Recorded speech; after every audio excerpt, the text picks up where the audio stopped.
Dan bisa dikatakan juga bahwa sekuat apapun kamu memperjuangkan seseorang, jika dia bukan untukmu, Tuhan tidak akan mempertemukan.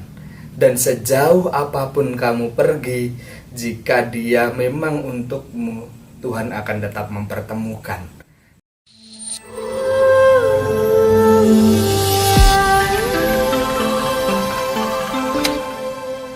Assalamualaikum warahmatullahi wabarakatuh. Jumpa lagi dengan saya Muhammad Azwan Anas. Kali ini kita akan membahas buku Cintaku di Lockdown, karya dari Leonardo dos Buo. Buku yang mengisahkan bagaimana kondisi Indonesia di masa pandemi, terutama di puncaknya pandemi di tahun 2020. Buku yang bisa menjadi kisah di masa pandemi ini dan bisa menjadi salah satu buku yang bisa dibaca di masa depan untuk mengetahui bagaimana kondisi pandemi saat ini. Buku Cintaku di Lockdown ini berkisah tentang dua remaja yang berkenalan di saat vaksinasi COVID, di saat jenuh-jenuhnya karena HP yang biasa digunakan untuk mencari informasi, untuk membuka sosial media.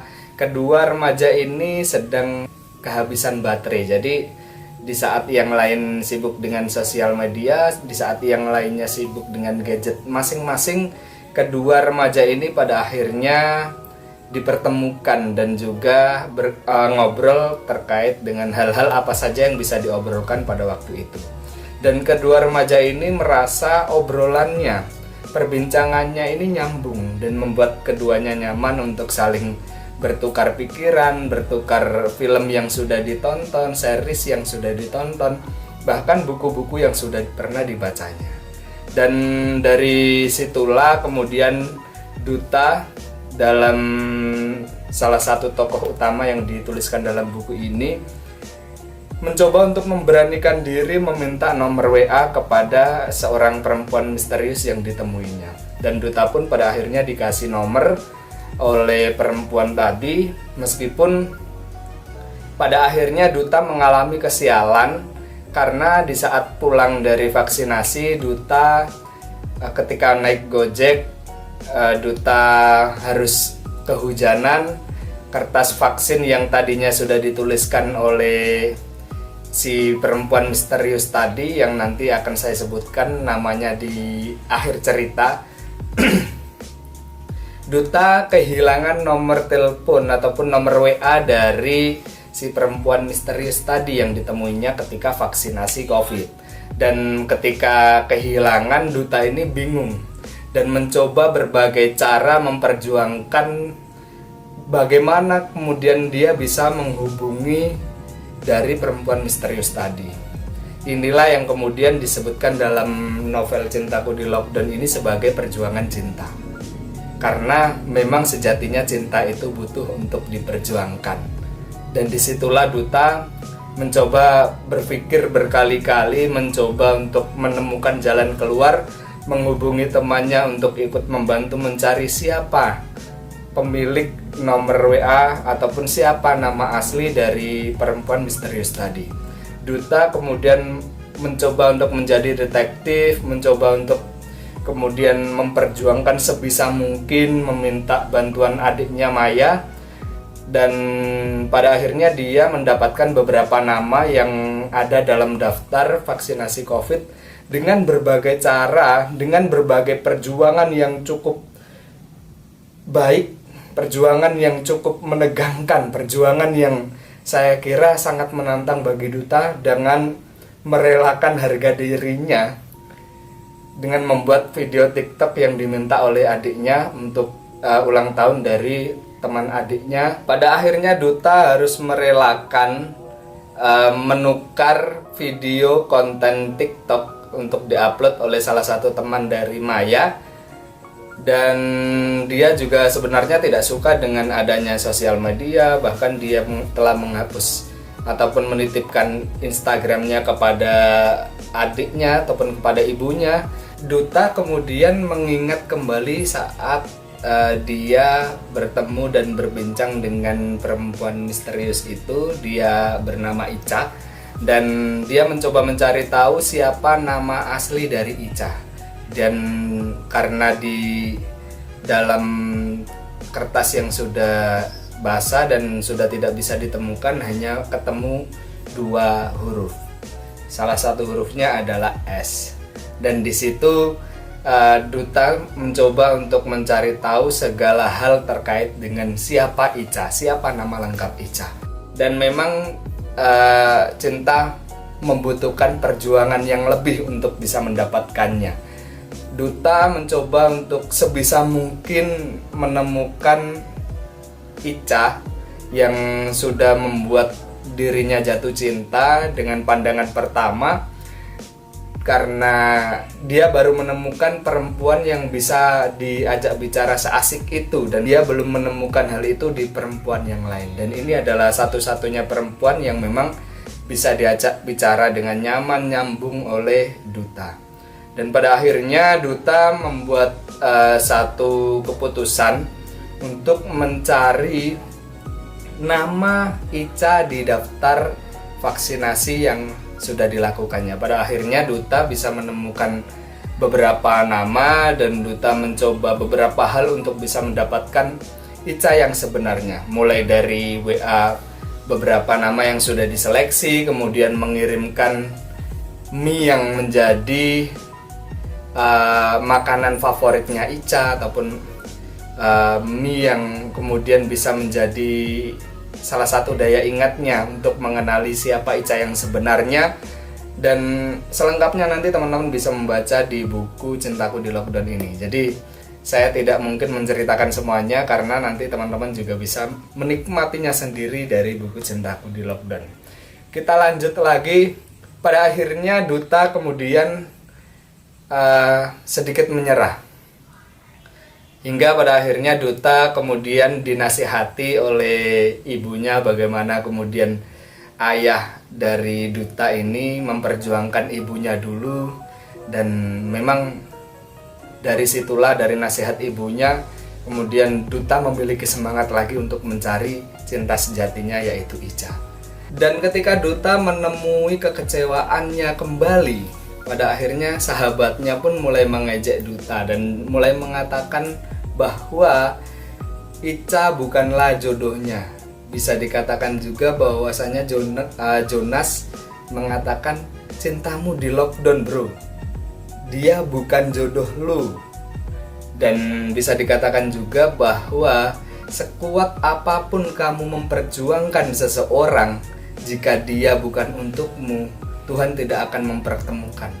Dan sejauh apapun kamu pergi, jika dia memang untukmu, Tuhan akan tetap mempertemukan. Dan memang benar, di saat Jonas sudah mulai melupakan Ica, mulai menemukan Ica yang terakhir kalinya dia temui adalah Ica yang sudah meninggal dunia. Dan memang pada waktu itu lagi gencar-gencarnya COVID, dan beberapa dari teman ibunya juga sedang mengalami hal yang sama, dan ada beberapa gurunya juga yang terkena COVID dan meninggal dunia. Di saat itulah kemudian si Duta ini, tokoh utama dalam buku ini, mulai membuat surat yang sama seperti yang dibuat ibunya ke teman arisannya yang memang dia teman sewaktu di sekolah dulu, dan memang menjadi kerabat dan juga sahabat dekat dari ibunya. Dan Duta pun mulai mengikhlaskan Ica dan mulai membaca buku-bukunya untuk mencari kesibukan dalam melupakan Ica.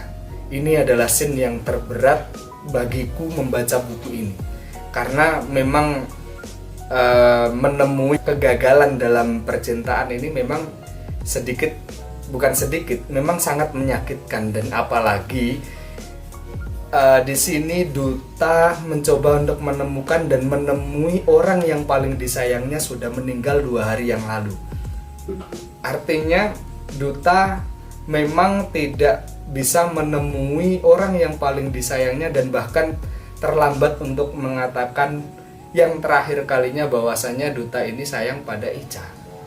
Dan setelah bisa move on, mulai bisa melupakan Ica, mulai bisa melakukan kehidupannya dengan normal kembali tanpa adanya Ica, di saat vaksinasi dan di saat vaksinasi kedua, Duta diingatkan kembali di saat pertemuan pertama kali dengan Ica, 4,5 jam yang sangat berharga dan sangat mendalam bagi seorang Duta, seorang yang tidak memiliki teman ngobrol yang begitu nyaman, begitu nyambung, dan baru ditemukan di seorang perempuan bernama Ica. Di beberapa tempat vaksinasi dia terus teringat saat dia berbincang dengan Ica, saat dia ngobrol tentang film, tentang buku, dan lain sebagainya. Pada akhirnya Duta kemudian membuat eulogi seperti yang dibuat oleh ibunya untuk bisa melupakan Ica. Dan di saat itu juga ketika Andrian sudah berada di depan mata, Duta dipanggil oleh nakes dan diarahkan ke nakes yang ada di sebelah paling ujung, nakes perempuan yang cantik, dan suntikannya tidak terasa kata nakes yang ada di depan matanya. Kemudian Duta menuju sesuai dengan arahan nakes yang sudah mengarahkannya, dan Duta ketika diperiksa sebisa mungkin bersikap normal, tapi ketika dicek darahnya memang Duta ini merasa tegang. Dan ketika ditanya oleh suster ataupun nakesnya pada waktu itu, Duta ditanya, "Mengapa kamu begitu tegang? Kamu tidak sedang sakit kan?" Duta kemudian menjawab, "Saya sedang banyak pikiran." Kemudian ditanya kembali oleh nakes tersebut, "Memang kamu kepikiran apa hari ini?" "Saya kepikiran tentang seorang perempuan yang telah membuat saya jatuh cinta, yang telah membuat saya nyaman ketika berada di dekatnya, saat ngobrol, saat bersama dia." Kemudian Duta menceritakan bagaimana pertemuan dia, bagaimana kemudian perjuangannya untuk bisa bertemu dengan dia, walaupun pada akhirnya dia mengalami kegagalan. Dan kemudian si nakes ini mengajak Duta setelah vaksinasi ke ruang tempat nakes bekerja. Dan pada saat itu kemudian dibukalah APD dari suster tersebut, dan diketahui suara yang familiar, kemudian wajah yang familiar, dengan masker yang memang Duta belum tahu wajah asli dari Ica ini. Dan pada akhirnya memang Ica mengaku bahwasanya itu adalah dirinya. "Saya adalah Ica, orang yang dari tadi kamu bicarakan." Dan pada waktu itu Duta merasa, "Kamu bukan hantu kan? Dan kamu ini nyata." Karena memang Duta di pertemuan terakhirnya, di kontak yang sudah dihubungi, alamat yang sudah ditemui, yang ditemui adalah Ica yang sudah meninggal. Dan kemudian Ica menceritakan semua hal yang sudah dilakukan, semua hal yang dia katakan, bahwasanya ketika waktu dia memberikan nomor telepon, dia kasih satu catatan, "WA aku ya." Dan ketika si Duta ini tidak WA, dia merasa mungkin dia terlalu agresif ataupun mungkin dia terlalu centil untuk mengatakan "WA aku ya." Mungkin dikatakan bahwasannya Duta ini risih dan tidak mau menghubunginya. Ternyata si Ica tidak tahu bahwasannya Duta mengalami kesialan dengan hilangnya nomor Ica. Jadi begitulah perjalanan dua remaja di masa pandemi Covid, bagaimana perjuangan dari Duta untuk bisa bertemu dengan Ica, bagaimana cinta itu diperjuangkan, bagaimana kekuatan doa yang ada dalam buku ini, kemudian hal-hal lain yang bisa teman-teman temui di buku Cintaku di Lockdown, karya dari Leonardo Dos Duo. Silakan untuk teman-teman yang mau membaca buku ini bisa langsung dicek IG-nya saja. Ketik saja Cintaku di Lockdown, nanti ada beberapa postingan terkait dengan buku ini. Dan jika teman-teman memang tertarik, langsung saja hubungi admin dari Instagram tersebut. Dan terima kasih untuk teman-teman semuanya yang sudah menonton. See you next time, sampai bertemu di video review buku yang selanjutnya. Terima kasih. Assalamualaikum warahmatullahi wabarakatuh.